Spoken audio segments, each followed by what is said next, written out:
Hey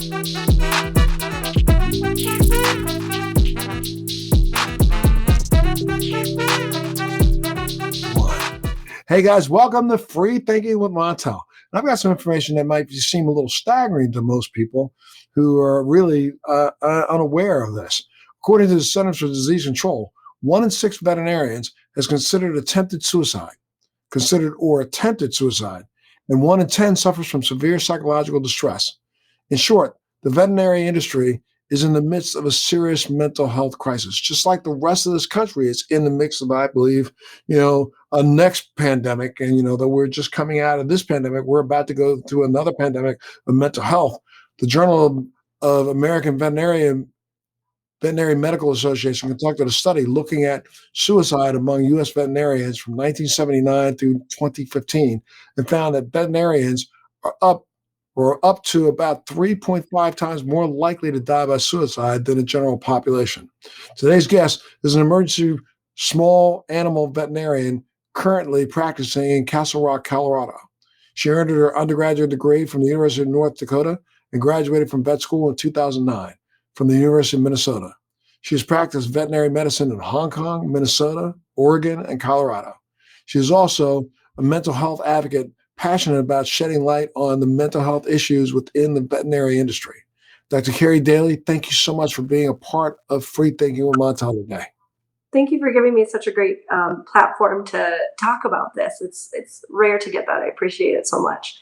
Absolutely, and people need to talk about this. But before we get into the topic itself, I want to know a little bit about how did you come to realize that you wanted to be a veterinarian, and is it something that you have always wanted to do? So a lot of people they've known since they were a kid. I did not. I was always really interested in science. I loved biology in high school. And I basically decided my senior year of high school, which was more than 20 years ago now, in an AP biology class, and we had the option to do several end of year projects, anything from writing a paper to doing what was called a farm out, which was shadowing in some sort of STEM-based field. So at random, I decided to shadow at a vet clinic. And at this point, I was in Bismarck, North Dakota, so not a huge town, and instantly fell in love with it. One of the doctors was doing a pregnancy check on a horse, and I saw the foal's heartbeat, and that was it. It was that moment for me, and I never turned around after that, which is quite funny because I haven't touched horses in about 15 years, but that's what started me on the path anyway. Wow. Were you always an animal lover or an animal activist? No? Yeah. Yeah. Yeah, I think as much as, it's so natural for kids to, I think, really love animals. And so it was not anything that had ever crossed my mind. I kind of realized that when I did this farm out,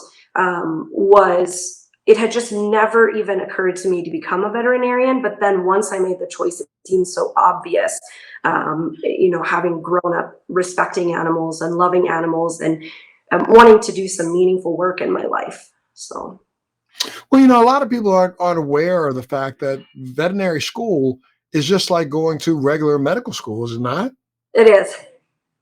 I mean, what was that experience like for you?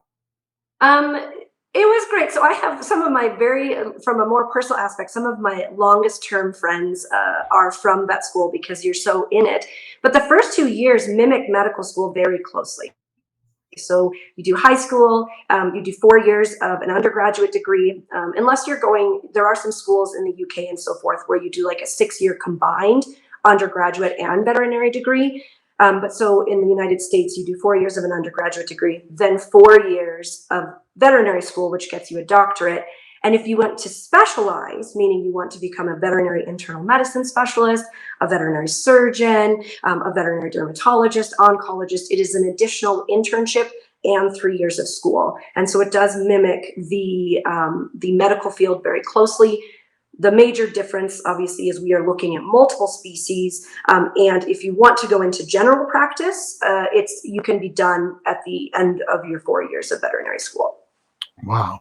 Now, what's the most rewarding part of your job? Oh, that's a great question.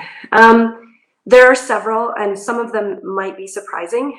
I've done so many different things in the 12 years I've been a vet. I worked as a shelter vet, and that was really, really rewarding, getting animals off the street and into homes. I've done wildlife work, and I participated in, releasing owls in Hong Kong, and that is just, it's such a powerful experience. And it's actually very meaningful to me when I can coach a client through euthanasia, which most people say kind of assume that that's the worst part of my job.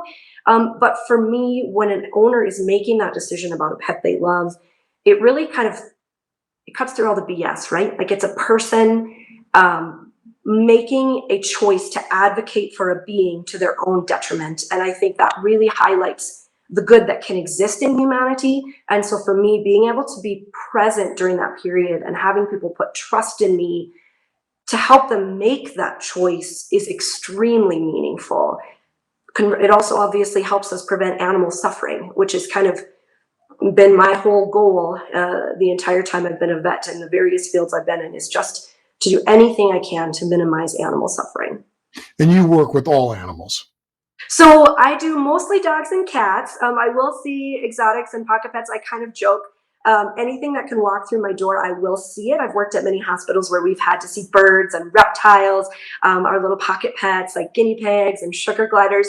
Although sometimes people will say, well, a baby giraffe could walk through the door theoretically. And I say, oh, anything that would realistically walk through this door. But I have worked with pot-bellied pigs, and it's so, there are so many different species that are companion animals now that I try to just be really supportive of owners who have those kind of more unusual pets.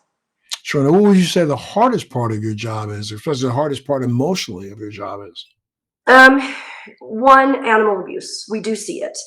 We see animal abuse, we see animal neglect, and knowing that it's really important to advocate for that animal. But then also, sometimes I'll deal with an animal abuse case and then I'll go into an exam room to see a new puppy. And it's really hard to switch gears like that, to go from this really devastating experience and then go directly into being really excited about a new family member, things like that. Or, dealing with this emotional trauma at home and then coming home to my kids and not putting that on them as well. So finding that space, both to advocate for the animal without kind of destroying myself. Right. Now, how has the pandemic affected your personal career and the industry as a whole? It's been wild. So nobody expected this, but it's just been absolutely bonkers in the vet industry since the pandemic for several reasons. So when we went on lockdown, we really didn't know what would happen. As an emergency vet, we were obviously staying open. And so that was a little bit scary during springtime of last year when there was still so much unknown. My husband's a pilot. I went into work. We have 3 young kids. Are we doing everything to keep our families safe? And we didn't know what our job security would be. But there are different statistics you can find. One article I read said 1 in 3 people adopted a new pet during the pandemic, myself included. And other articles are saying that shelters are seeing a 30 to 40% increase in adoption rates because so many people were working from home and it was a good opportunity to get pets. And so we've just been so incredibly busy. Well, I just saw a segment on a news show talking about the fact that now there seems to be this surge of returns of adopted pets. Now the pandemic seems to be over. Yeah. We're still seeing loads of new animals coming in, but I absolutely believe it's happening. People who kind of, it's a hard decision to make, and there's a lot that goes into adopting a pet. And so I absolutely believe that we always will see returns to shelters or animals passed on for whatever reason, whether it be financial, emotional. And so with an increase in pet adoption, seeing an increase in returns is not great, of course, but I guess to be expected. But now, were you seeing were a lot of people bringing their pets to the vet during the pandemic? So to give you some examples, the hospital I work at right now has only been open for about 3 years. It's a privately owned specialty hospital, and we have just quadrupled in business in the last year. And what we're actually seeing is that many emergency and specialty hospitals actually are having to close their doors for several hours or a day because they reach capacity, meaning there's no more space. All the kennels are taken. Vets are working 20-hour shifts. It's pretty routine for us to work anywhere from a 12 to 20-hour shift just to meet the needs of all the patients. And so we're seeing some overflow from that. On the private practice standpoint, meaning your regular vet that you call and make an appointment for vaccines or to have the ears checked or, your annual exams, their wait time is anywhere from 2 to 8 weeks because, again, there's this huge influx of animals. And probably a lot of people have read about the great resignation post-COVID. We're seeing that in our field as well, that people are burning out and taking steps to maintain their own mental health. And it's largely female driven. And so a lot of women had to take steps back to remote school their kids, men as well too. But again, there's articles on the role of the pandemic on women. And so we are just getting hit kind of on multiple fronts right now and trying to do the best we can to maintain animal welfare and health, but it's bonkers. I will say that. Yeah, well, also, I guess we're seeing just, I guess, maybe you have to correct me, but in the veterinary field, I'm sure that you're showing similar signs as in the regular medical field that, the number of new accessions. I mean, there are people who are aging out now and we're finding it tough to find replacements. I mean, you got a couple generations in a row here who've been more interested in the internet and being a social media star than actually doing anything good for society. So you don't have as many people trying to enter veterinary school as before. Is that right? I actually don't know how much the numbers have changed. I know a lot of people are interested in it, but will eventually decide not to just because the student loan debt is so debilitating. So vets entering school this year can expect to graduate with probably $300,000 to $400,000 in student loan debt. And so it's for many people, as much as they want to be doing work like this, it's not financially feasible. And even when I went, it was not a great financial choice. And so people are finding ways to advocate for animal health in a way that doesn't involve becoming a vet. This is a conversation I've had with many, people who are interested in becoming a vet or a veterinary technician is I don't know if I can swing it financially, but so absolutely, I think that we are going to see, problems replacing vets as they retire. And already it's very much like an employees market. Is that the right way to say it? Where there's lots of jobs out there and not enough people to fill them. Yeah, it's kind of crazy though, because people, I think, assume they just assume that vets make as much as regular doctors. So therefore, you guys are all driving around in Lamborghinis and Rolls Royces. But the truth of the matter is, you don't get even half the pay. Is that right? No, probably I think a quarter of what doctors make would be a very liberal estimate. For what it's worth, I drive a 2003 Tahoe that I bought for $500 up in the mountains here. So Mhm. Well, now what do you do outside of your work to care for your own, emotional health and, care for yourself? Do you have anything that you do outside of your work? well, I go on podcasts with Montel Williams, so that's so I am terrible about self-care, but there are things I enjoy. I do a lot of writing. I take some classes through a group called Lighthouse here in Colorado. That's pretty fabulous. I keep bees. I absolutely love that. So I keep bees. I have a vegetable garden. I absolutely love writing. And then I do, kind of some more adrenaline rush things. I love snowboarding. We've got my 5-year-old on blue runs now because we've been taking Wow. every year. And I love running trail marathons, ultra marathons, although I have not done one since pre-COVID. So I am lacking in that area. But so I try to find the quiet activities and the more adventurous ones. And I attempt to meditate wildly unsuccessfully, but when I have managed it, just that quiet time really, really helps. But most of the time I'm either working or with my kids, which is fun, but as most parents can attest, is not particularly zen. So. Well, at the top of this, I talked about the fact that there seems to be a growing crisis among veterinarians, and that is the suicide rate. Can you talk a little bit about what's going on and what your peers talk about, and what are some of the pressures that people like the normal people just don't understand that vets are going through? Yeah, so first off, I'll just mention really briefly for anyone who wants more information, there's a really good group called Not One More Vet, NOMV. You can just Google it, and they have a webpage, and that is a really great organization that's raising awareness about this. Most people kind of have in their mind that dentists have the highest suicide rate amongst medical professions, which is true, and not meant to minimize at all any. I wouldn't think that. Well, Yeah, that's interesting.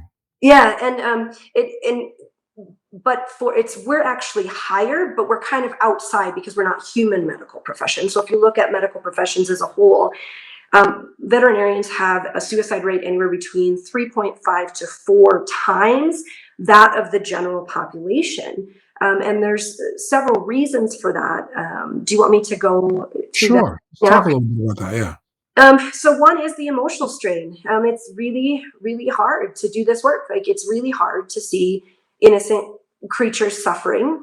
And there's the financial aspect of it that many of us will be paying off student loans for 25 or 30 years from school to do something we're passionate about. But that really limits what you can do in your free time to take care of yourself. There's the hours. I haven't worked less than a 12-hour shift in a decade, and on the emergency side, we're exempt from breaks because you can't control when emergencies will be coming in. So I have a very supportive boss right now, but by the nature of the work we do, it is often 16, 18-hour shifts without any sort of lunch break where you're just eating your lunch while you're talking to owners and trying to do so quietly. There's also the access. I mean, we euthanize pets and we see how beautiful this can be, right? It's such a gift in many ways, and not to sound cliche, but we can decide to allow an animal to die in peace and with dignity. And so for many people, they do this enough times and they see how peaceful it is. And you will find that many vets are open to the idea of, and this is a whole separate contentious topic, but open to the idea of assisted death in humans as well.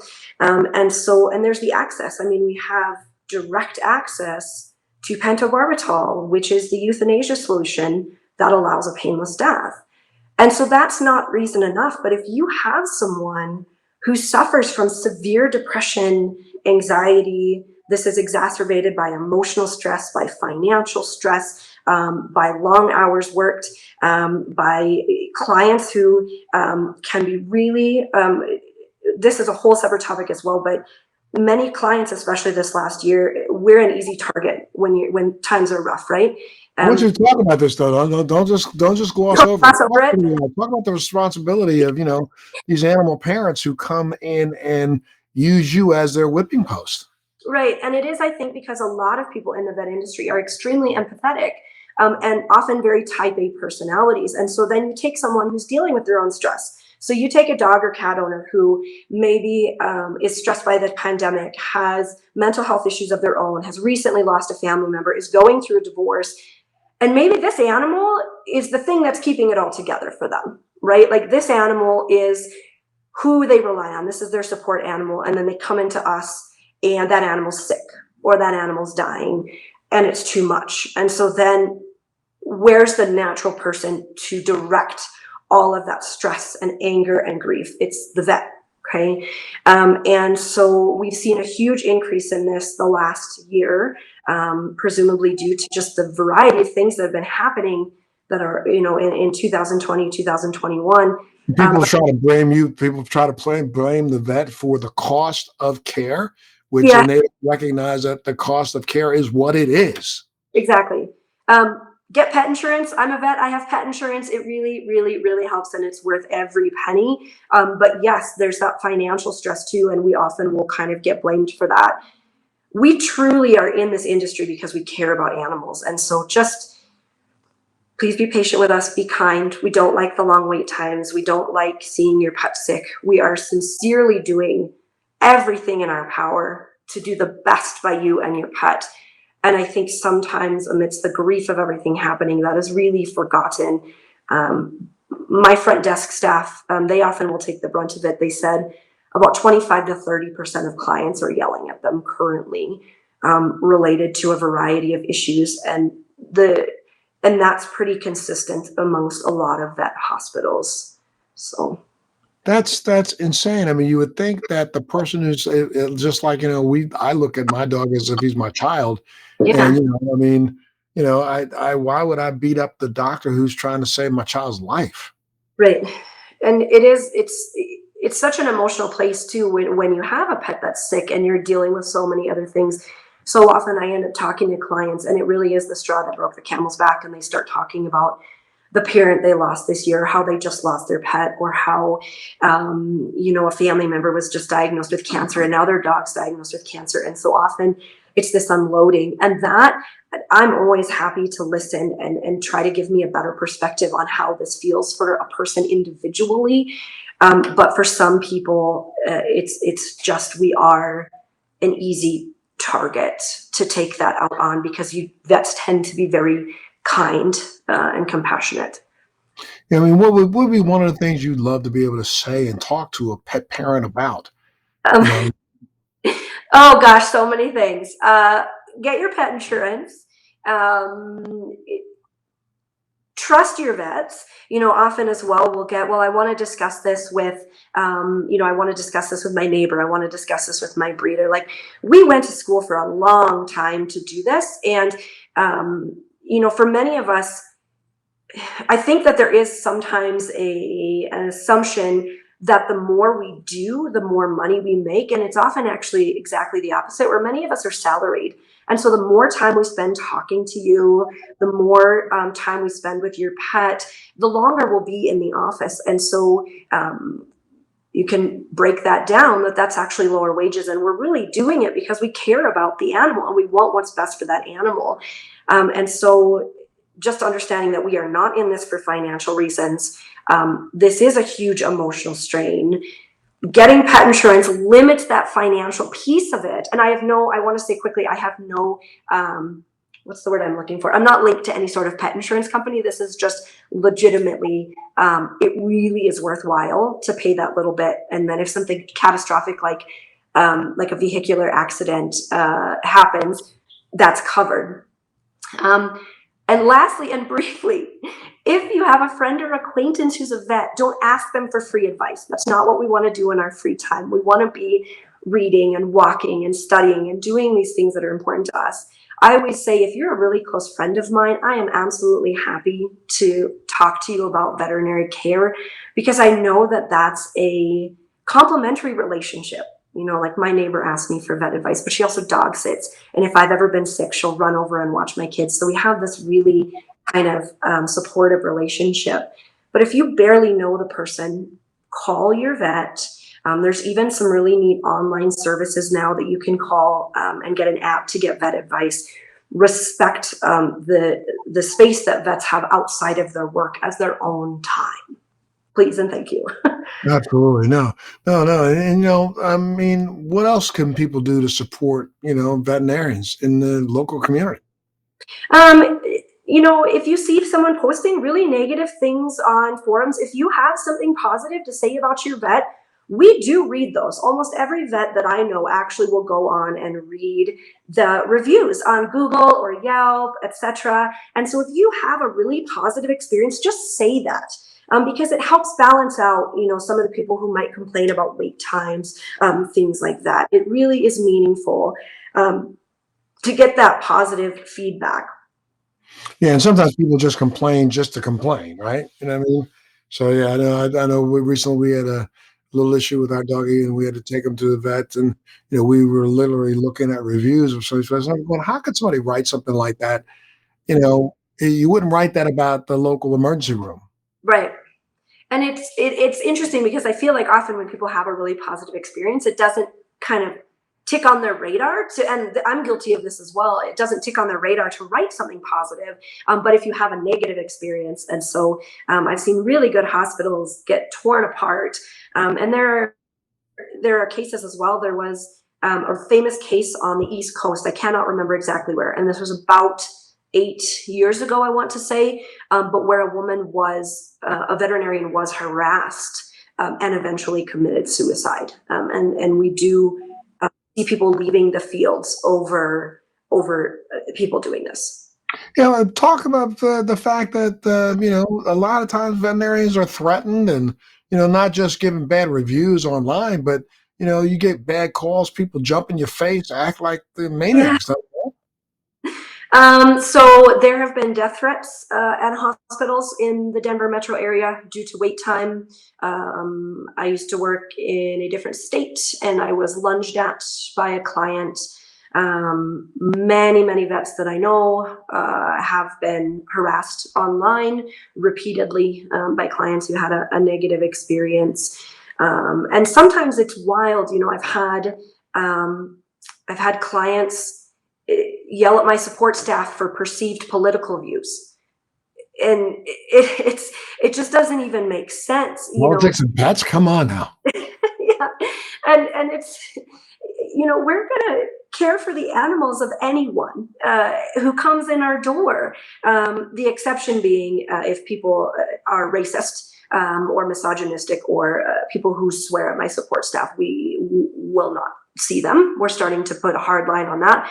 That obviously we won't tolerate any sort of racism or homophobia, transphobia, things like that. But otherwise, we don't care about your beliefs. We care about your pet. And so for someone to kind of be yelled at for something like this at a hospital, it's just completely out of place. And it doesn't happen infrequently either. That's absolutely insane. What is something you change about the industry as a whole, if you could? I would love to see, first off, objectively better paid, because I think that would alleviate the financial aspect, especially for our veterinary technicians. I do want to give a quick shout out to techs. They are horrifically underpaid as an industry standard and horrifically underappreciated. These are people who can restrain the most aggressive animal. And I have videos that I've taken in secret of my techs placing like 10 blankets under a pet and tucking them in all cozy. And so they do all these little things for your pet that are just never noticed. And so I would like to see their pay go up, because their pay right now does not reflect what they do for vets as well, but particularly for the support staff. I would love to see just kind of better support for the mental aspect of things. And this is changing through groups like Not One More Vet, and not just in the aspect of, here's a pizza, like, hey, we'll buy the staff pizza, or hey, go do some yoga, but actually like, let's talk about mental health. Let's reduce this stigma. Let's support taking mental health days. Right now, many people that I know in this industry will actually not even take a sick day because we're so short-staffed. They don't want to be a detriment to anyone else. And so, they'll come in if they're feeling snuffly. And I'd like to see better support for people actually getting the rest they need to then come back and do these 18-hour shifts, be very mentally sharp and emotionally sharp to provide the best experience for the pet, the client, and themselves as well. Well, can you talk a little bit about the fact that there are so many vets that are starting to retire at such a younger age now? Because what, burnout? Is that part of the reason? Yeah, and myself, I'm actually transitioning. Like I said, I have a really supportive boss, and I have no complaints about my job, but I am going back to school, and I'm going to a work from home position at this stage for a lot of these reasons. But for many people, my body just started revolting. I'm almost 40 and it's done the long shifts. And for many people, the time they're losing with their families, or the inability to realistically save any money leads them to go into other fields. I know vets who have gone into parallel fields, meaning research and academia, or are going back to school. I know vets who have become realtors. I know vets who have become photographers. I know vets who have just left altogether and are, going to work inside their home as a stay-at-home mom or a stay-at-home dad until they figure out what they want to do.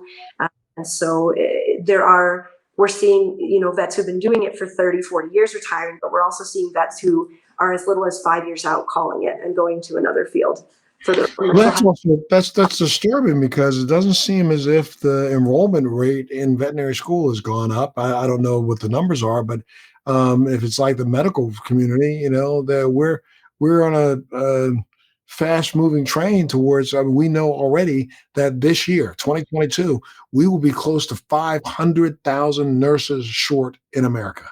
Nurses.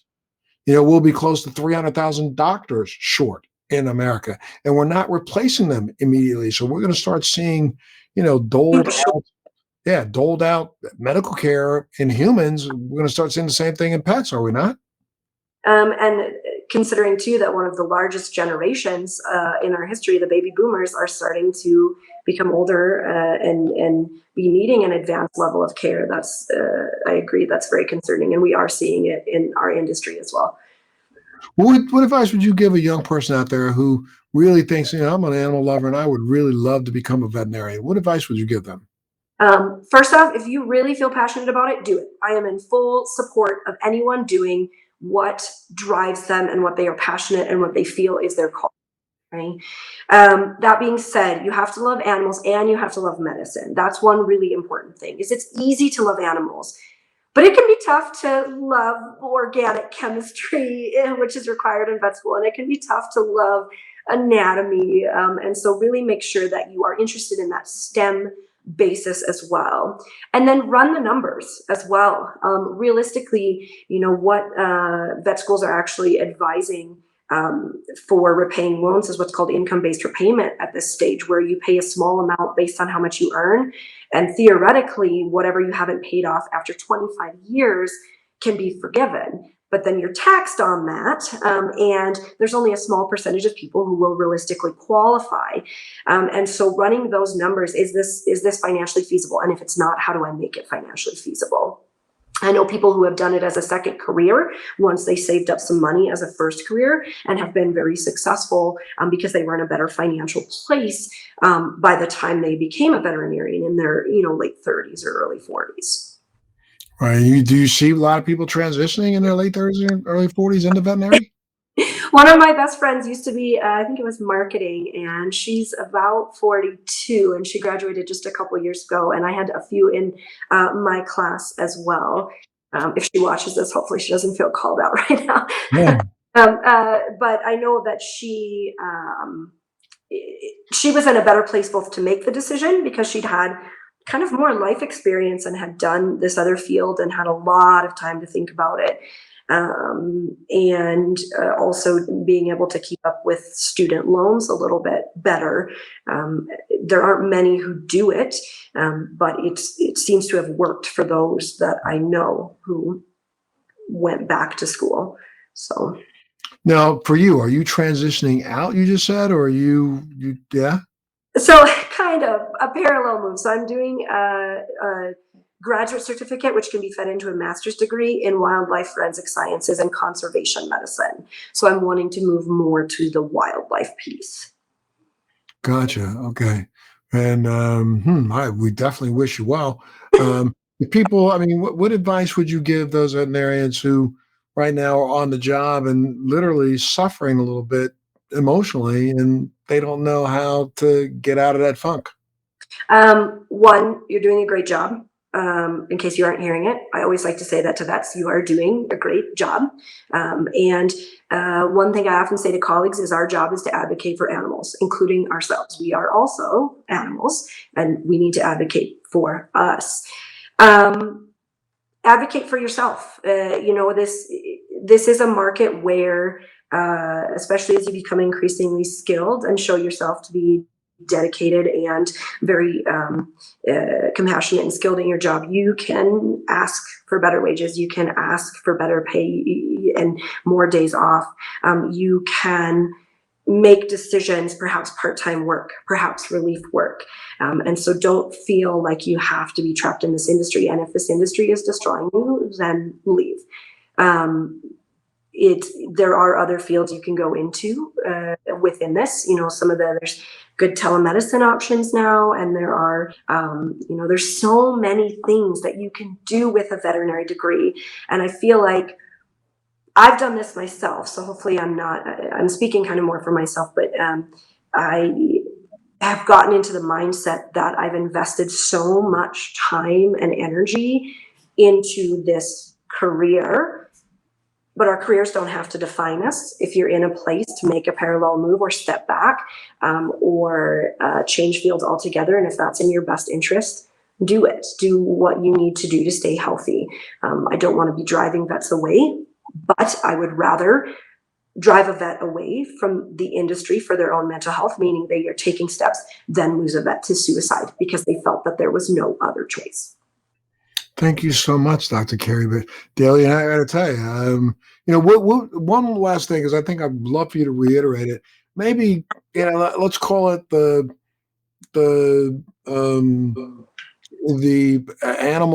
pet parent guide. But if you had to give a pet parent a guide to their interaction with veterinarians, what would be those top 5 things you want them to do? Top 5 things. Let's see. Be involved in the medical decision-making and ask questions. We love to answer questions. I would say if I cannot explain to you why I'm doing something, it's not the right choice. So ask questions so you fully understand what we're recommending and why, but also put some trust in your vet, because we do this for the benefit of the animal. 2, just practice kindness. Okay. Day in and day out, we are getting screamed at, in some cases physically assaulted. We are seeing an uptick in racism in the veterinary industry. So practice kindness. 3, do proper training with your pet. There are so many great positive reinforcement trainers out there. When we have really friendly dog who is super well socialized and super friendly, that makes a huge difference to us. And a lot of people will adopt dogs who maybe are a little bit more nervous and are taking those steps. And we still appreciate that with those guys, knowing what the pets are comfortable with, what they're not, so we can practice medicine in a really fear-free way for the animal. Okay. 4, get pet insurance. It really does. It's super affordable to get pet insurance. And again, I have it for my own pet. It's saved me thousands and thousands of dollars in care for my pets over the years. And that's coming from someone who obviously gets a discount because I'm in the field. So that alleviates that financial aspect for you. And that's really important. And 5, trying to think. It's like hard to. It's okay. Just respect your vet's boundaries, I would say as well. If you're calling and you're not hearing back right away, I generally will tell clients, if you call me with a non-urgent message, it may be 48 to 72 hours until I get back to you. Respect that vets will have those boundaries that they need to so that they can eat and sleep, and be with their family and do the things they need to do. And it doesn't mean they don't care. It doesn't mean they're sitting in the office playing Sudoku. It just means that there's a lot happening behind the scenes that you don't see, as far as hospitalized inpatients, prepping people to say goodbye to their pets. And so sometimes that non-urgent phone call is just at the bottom of the list. So thank you so much, Dr. Carrie Daly, for being, so informative and helping us understand, what veterinarians are going through, and what pet owners are going through. I can't thank you enough. I know people are going to glom onto this and really, really, really listen to what you have to say. So you have a great day. And for all of you out there, make sure that you keep tuning in to Free Thinking with Montel. Thank you so much. It was such a pleasure to meet you. Thank you. Thanks for joining me on Free Thinking with Montel. Please make sure you're subscribed and hit the bell to be notified when new episodes post each week. We'd love to hear your feedback, so please send us your comments.